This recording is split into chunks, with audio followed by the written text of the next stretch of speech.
নমস্কার, আমি কলকাতা থেকে রিনিস ডে আউটের রিনি বলছি। কেমন আছেন আপনারা সবাই? আশা করি আমার সকল দর্শক বন্ধুরা ভালো আছেন।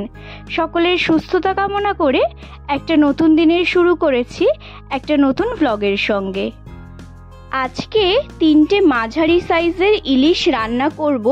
3টে মাঝারি সাইজের ইলিশ দিয়ে 2টো পদ রান্না করব। কচু শাক, মাছের মাথা দিয়ে আর ইলিশের তেল ঝোল। তো কচু শাকটা রান্না করার জন্য আমি মাছের মাথাটা ভেজে নিয়ে তেলের ওপরে আমি শুকনো লঙ্কা আর তেজপাতা ফোড়ন দিয়ে দিলাম। কচু শাকটা আমি আগেই সিদ্ধ করে রেখেছিলাম, তবে জলটা খুব ভালো করে ঝরাতে পারিনি। তেলের ওপর কচু শাকটা দিতেই দেখলাম অনেকটা জল ছেড়ে গেল। তো এবার এটাকে তো শুকনো করার জন্য অনেকক্ষণ নাড়তে হবে। তো আমি বেশ কিছুক্ষণ নাড়ার পরে এই মাছের মাথাটা দিয়ে দিলাম। তো এই মাছের মাথাটা দিয়ে যদি আমি অনেকক্ষণ ধরে নাড়তে থাকি তাহলে স্বাদটা বেশ ভালো আসবে। তো আমি একটুখানি ছোলাও এতে দেব। তো ছোলাটা আমি পাশে সিদ্ধ বসিয়ে দিয়েছি, এই যে সিদ্ধ হয়ে গেছে। এবার এটা দিয়ে দেব।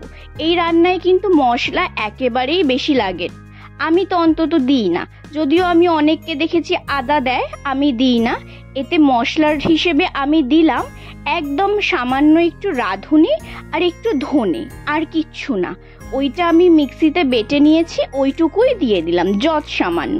আর একটু হলুদ আর 2-3টে কাঁচা লঙ্কা ঝালের জন্য। আর এতে একটু যেহেতু মিষ্টি যায়, মানে আমরা যেহেতু একটু মিষ্টি দিই, আর আমাদের যেহেতু সবাই বাড়িতে সুগার, তাই আমি 1 চামচ এতে দিয়েছি সুগার ফ্রি সাবস্টিটিউট, আর সামান্য কয়েকটা দানা চিনি, স্বাদটা ব্যালেন্সের জন্য, ব্যাস। তবে ঝাল আর মিষ্টির ব্যালেন্সটা করে নেওয়া যায়। তো আমার রান্নাটা শেষ হয়ে গেছে। এবার আমি করে নিচ্ছি ইলিশ মাছটা ভেজে নিচ্ছি সর্ষের তেলে। এইটা দিয়ে হবে তেল ঝোল।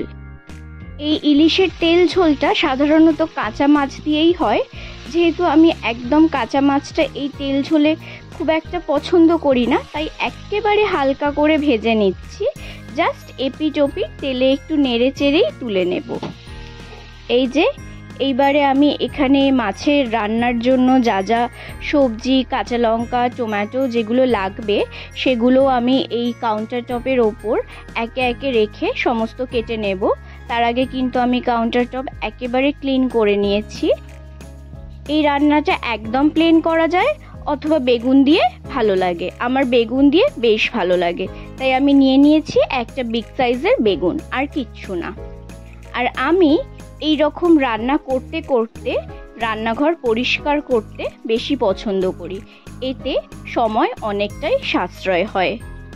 আপনারা যদি ভিডিওটা স্কিপ না করে পুরোটা দেখেন তাহলে পদ্ধতিটা পুরোটাই বুঝতে পারবেন। রান্না করতে করতে আমার মনে হয় যে বাসনগুলো আমার পুনরায় লাগবে, সেগুলো আমি সিঙ্কেই ধুয়ে নিই। আর যেগুলো আমার মনে হয় যে আর কোনো প্রয়োজন নেই সেগুলো একেবারেই আমি বাথরুমে বের করে দিই। যেহেতু আমার ছোট ফ্ল্যাটে কোনো ইউটিলিটি এরিয়া নেই, তাই বড় বাসনগুলো দিদি বাথরুমেই ধোয়, তাই আমি বাথরুমে একেবারে বের করে দিই, যাতে আমার কিচেনটা একদম নিট অ্যান্ড ক্লিন লাগে রান্না করার সময়। এই 3টে ইলিশের ওজন ছিল 1 কিলো 300 মতো, তবে স্বাদ ছিল কিন্তু বেশ ভালো।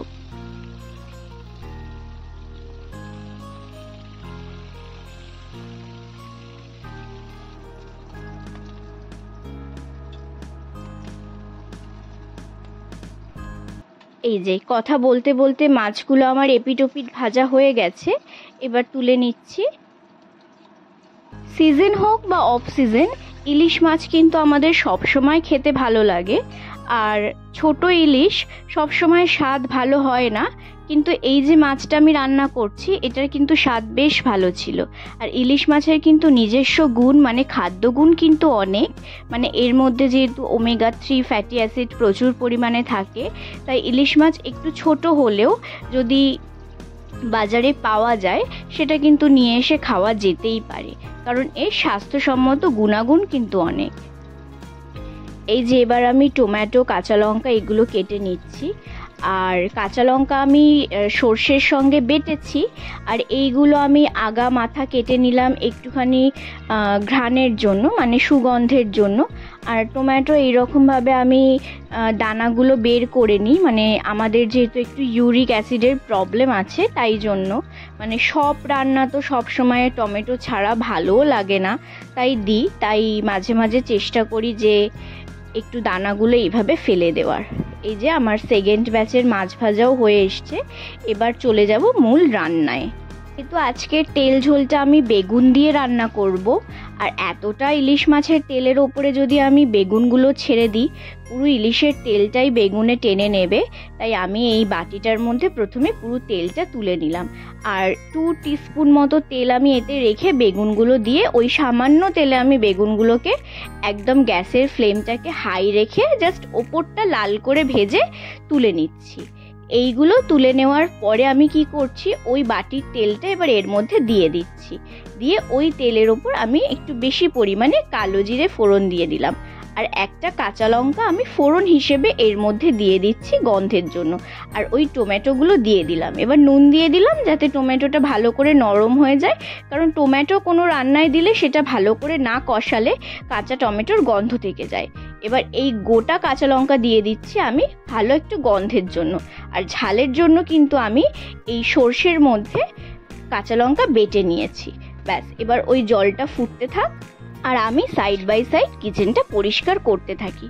ও হ্যাঁ, আর একটা কথা তো বলতেই ভুলে গেছি, এই ইলিশের তেল ঝোলে কিন্তু সর্ষে একদমই বেশি লাগে না, এমনকি না দিলেও চলে, তবে আমি একটুখানি দিই মনের শান্তির জন্য।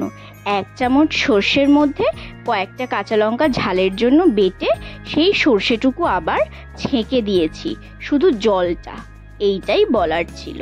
এই যে আমার রান্না তো প্রায় শেষ, শুধু ঝোলের ওপর বেগুন আর ইলিশটা ছেড়ে দিলে ফুটে উঠলেই হবে। তাই আমি কি করছি, এইবারে রান্নাঘরটাকে পরিষ্কার করে ফেলছি। এইটা কিন্তু একেবারেই ডিপ ক্লিনিং নয়, এইটা হচ্ছে প্রতিদিনের রান্নার শেষে আমরা যে রান্নাঘর পরিষ্কার করি সেইটা।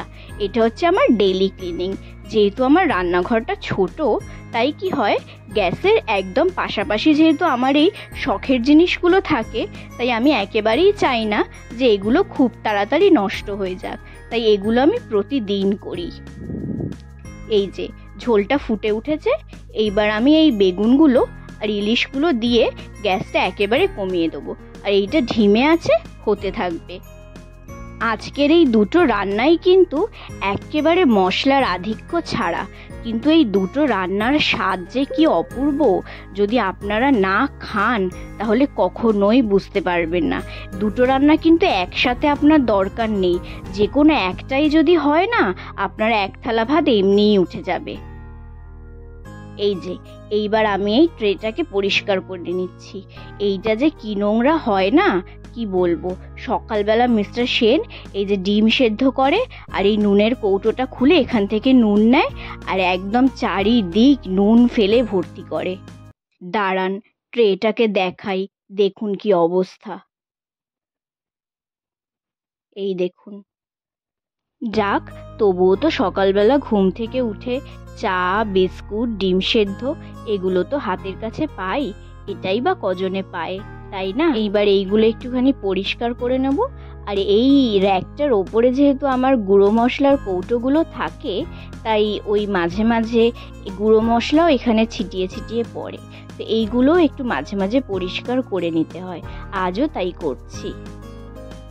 কয়েকজন দর্শক বন্ধু আমাকে কমেন্টস করে জিজ্ঞেস করেছেন যে আমি যে কড়াগুলো ব্যবহার করি সেই কড়াগুলো কোন কোম্পানির, তো ভাবলাম যে আজকে আমি একটু বলে দিই। আমার কড়া দুটো হচ্ছে বার্কনার কোম্পানির।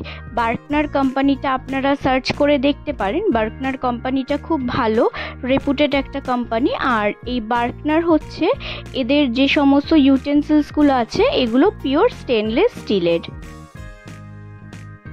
একটি পরিষ্কার পরিচ্ছন্ন রান্নাঘর অনেকাংশেই আপনার রান্নার এনার্জিকে বাড়িয়ে তোলে। সাথে সাথে একটি সুন্দর পরিপাটি করে সাজানো গোছানো রান্নাঘর আপনার রুচি, আপনার সৃজনশীলতা এবং আপনার ব্যক্তিত্বেরও পরিচয় বহন করে। তাই একটি বাড়ি বা একটি ফ্ল্যাটে একটি সুন্দর বেডরুম, একটি সুন্দর ড্রয়িং রুম, বা একটি সুন্দর ঠাকুর ঘরের পাশাপাশি একটি সুন্দর রান্নাঘরও যথেষ্ট গুরুত্বপূর্ণ ভূমিকা পালন করে।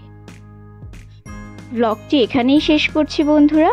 যদি ভালো লেগে থাকে তাহলে অবশ্যই একটি লাইক করে আমার পাশে থাকবেন। আমার চ্যানেলটি সাবস্ক্রাইব করার অনুরোধ রইল। আজকের মতো এতটুকুই, ফিরে আসবো আগামী ব্লগে। এতক্ষণ আপনারা দেখছিলেন রিনিস ডে আউট। সবাই সুস্থ থাকবেন, ভালো থাকবেন। নমস্কার।